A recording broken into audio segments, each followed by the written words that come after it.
નમસ્કાર. ગિલાનો છકડો.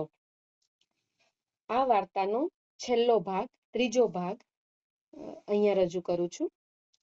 બપોરે ખાતા ખાતા ડોહાએ વાત કરી. રાંધણિયામાં બેઠી બેઠી વહુ પણ સાંભળે. ડોહા રાજીના રેડ થઈ ગયા. આજ સુધીમાં કોઈ દી ડોહાને એવું થયેલું નહીં.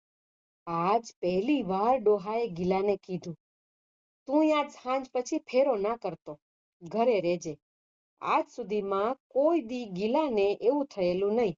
એ તો એને વહેલી સવારથી છેક મોડી રાત સુધી જાંબાળા, ખોપાળા, તગડી, ભળી ને ભાવનગર.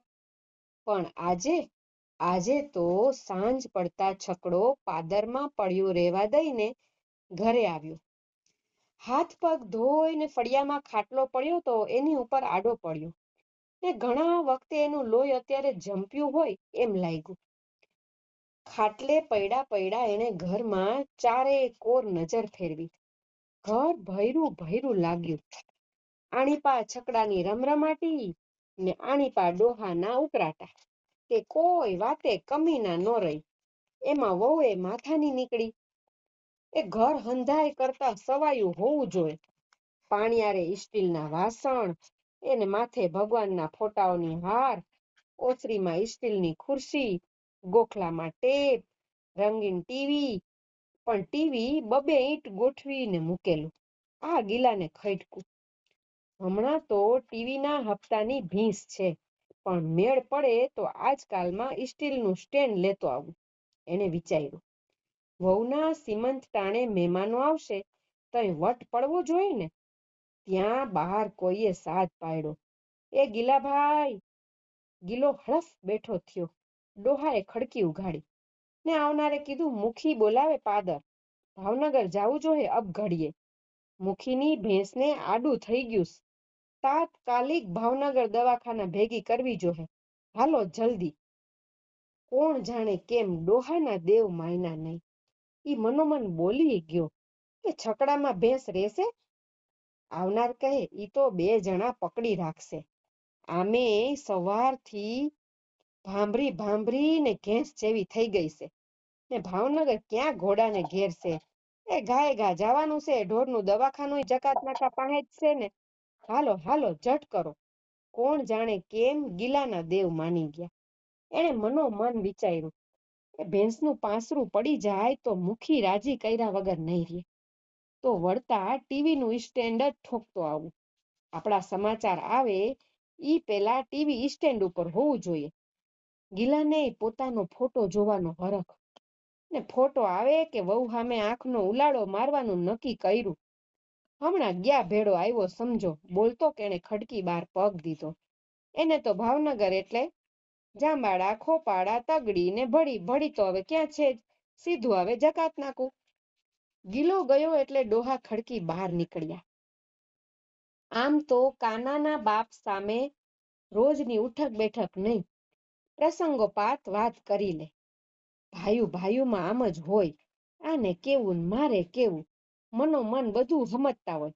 પણ અત્યારે કાનાના બાપને એની ખડકીના ઓટલે બેઠેલો જોઈ એનાથી બોયલા વગર ન રહેવાનો. એ આજ તો ગિલો ટીવીમાં આવવાનો છે. કાનાનો બાપ કે, એમ? તો જોવો જોહે. કયા આવે છે? ડોહો કહે, 9 વાગે. ડોહાના ચહેરા પર ચમકારો હતો. તો જોવો જોહે. હું હમણાં આવું. અમારે ટીવીમાં એવું ક્યાં આવે છે? બસ. કાનાનો બાપ આટલું બોલ્યો એમાં જ ડોહાના ચહેરા પર રાજીપો છલકાઈ પડ્યો. ભાઈઓમાં એમ જ હોય. 8 વાગતા ડોહા ટીવી સામું ગોઠવાઈ ગયા. પણ એના મનમાં બેયના આવવાની અધીરપ ઉછળી રહી. ત્યાં કાનાનો બાપ આવીને બીજી ખુરશીમાં ગોઠવાયો. હજી ગિલાના છકડાનો અવાજ સંભળાતો નહોતો. ડોહા મનોમન ઊંચા નીચા થતા હતા. આવે વખતે અમંગળ કલ્પના ન આવે તો સમજવું કે મા બાપ નહીં. ના એવું કાંઈ ન હોય. ભેંસને આડું હતું એમાં વાર જ લાગે ને. એને સમાધાન કર્યું હતું. અને કાનાનો બાપ એના ઘરની રિયાસત પર નજર ફેરવતો હતો. ઈ જોઈને મનમાં રાજી થયા કરે. અને 9ના ટકોરે લોકલ સમાચાર શરૂ થયા. નમસ્કાર દર્શક મિત્રો, લોકલમાં આપનું સ્વાગત છે. આજના મુખ્ય સમાચાર. મુખ્યમંત્રીશ્રીની આજે ભાવનગરમાં પધરામણી, ભવ્ય સામૈયું. મુખ્યમંત્રીશ્રીએ સ્થળ પર જ કરેલો 25 પ્રશ્નોનો ઉકેલ. મુખ્યમંત્રીશ્રીએ ડોહાને આ એકેય વાતમાં રસ નહોતો. શહેરમાં અપમૃત્યુના 3 બનાવો. સમાચારો વિગતવાર. અને પહેલા સમાચારમાં જકાત નાકું દેખાણું. જકાત નાકે માણસો હકડે ઠઠ.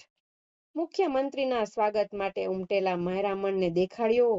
સ્વાગત માટે ઉભેલા શહેરના મોટા મોટા માણસો પર કેમેરો ફરી રહ્યો. ત્યાં ધમધમાટી સાથે ગિલાનો છકડો જિલ્લા પ્રમુખ પાસે આવીને ઊભો.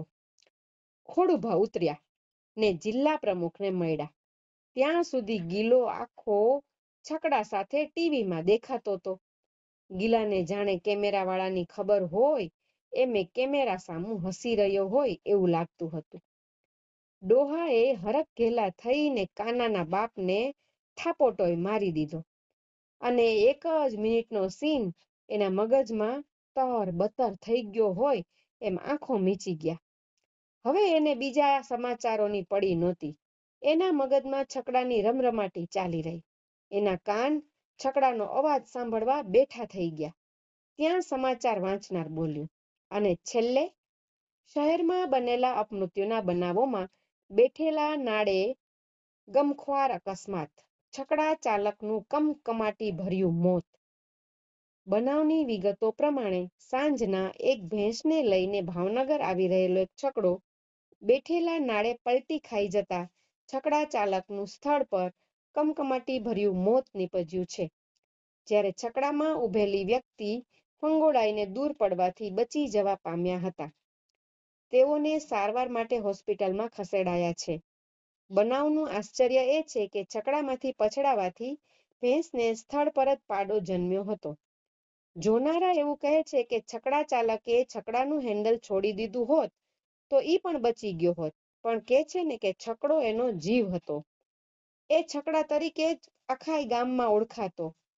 ડોહાની આંખો સમાચાર સાંભળતા ફાટી ને ફાટી એમ ને એમ રહી ગઈ. ગિલો અને છકડો. માય ડિયર જયુની આ વાર્તા ખૂબ જ હૃદયસ્પર્શી છે. એક નિર્જીવ વાહન સાથે ગિલાએ જે દોસ્તી કરી અને જે એના જીવનમાં પરિવર્તન આવ્યું છકડાની ખરીદી કર્યા પછી, જે આખું એ ઘર વખરી, એના ડોહા અને ગિલાના પોતાના લગ્ન, જે બધું જ એ છકડા પછી એના જીવનમાં જે કંઈ પરિવર્તનો આવ્યા એના લીધે એને છકડા પ્રત્યેનો જે મોહ છે એ એટલો બધો વધી ગયેલો કે અકસ્માત વખતે જો એને છકડાનું હેન્ડલ છોડી દીધું હોત તો એ કદાચ એનો જીવ બચી ગયો હોત.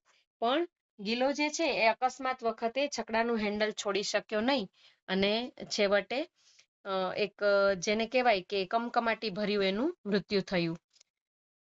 વાચિકમ ગુજરાતી પર અવનવી વાર્તાઓ રજૂ કરવામાં આવે છે. આપ સૌને એક ફરીવાર વિનંતી કરું છું કે જો આપને પણ કોઈ આપની મનપસંદ વાર્તા સાંભળવાની ઈચ્છા હોય તો ચોક્કસમાં કોમેન્ટમાં લખીને વાર્તાનું નામ અને લેખકનું નામ જણાવશો. આભાર.